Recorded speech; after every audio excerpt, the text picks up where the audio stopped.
mention has been made of dialect, and the entertainment will start soon, but you should be aware of the fact that we are a curiously private people who do not advance information readily.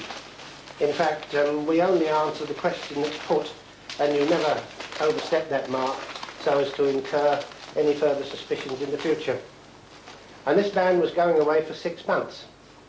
And he said to his friend, "I wonder if you'll come back to Gatwick when I come back and bring the dog." He said, "Look after the animals while I'm away."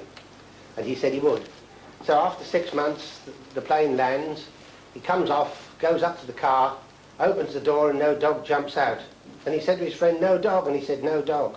"Oh dear," he said, "what's the trouble?" He said, "Well, sir, the dog's dead." "Oh," he said, "the dog's dead." He said, "That's right, sir." He said, "The dog's dead." He said, "Well, how did the dog die?" He said, "Well, do you want the good news or the bad news, sir?" He said, "Well, I'll have the bad news."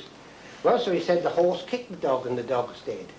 "Oh," he said, "the horse kicked the dog." "That's right, sir, you all got that in one. The horse kicked the dog and the dog is dead." He said, "But the horse and the dog were good friends. Why did the horse kick the dog?" "Well, sir," he said, "a beam from the roof of your barn fell on the back of the horse and the horse kicked the dog and the dog is dead." "Oh," he said, "I see, a beam from the roof of my barn fell on the back of the horse and the horse..." "That's right, sir," he said, "and the dog is dead." He said, "Why did the beam fall from the roof of my barn?"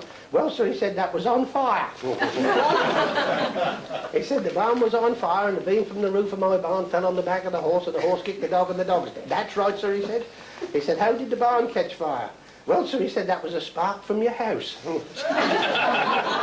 He said, "A spark from the house?" "Yes, sir," he said, "a spark from the house set fire to the roof of your barn and a beam from the roof of your barn fell on the back of the horse and the horse kicked the dog and the dog is dead."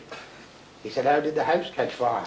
"Well, sir," he said, "your mother-in-law had died and we got her in there for viewing purposes." He said, "And we had a candle stood on the top of the coffin, that fell over, set fire to the house, and a spark from the house set fire to the roof of the barn, and a beam from the roof of the barn fell on the back of the horse, and the horse kicked the dog, and the dog is dead."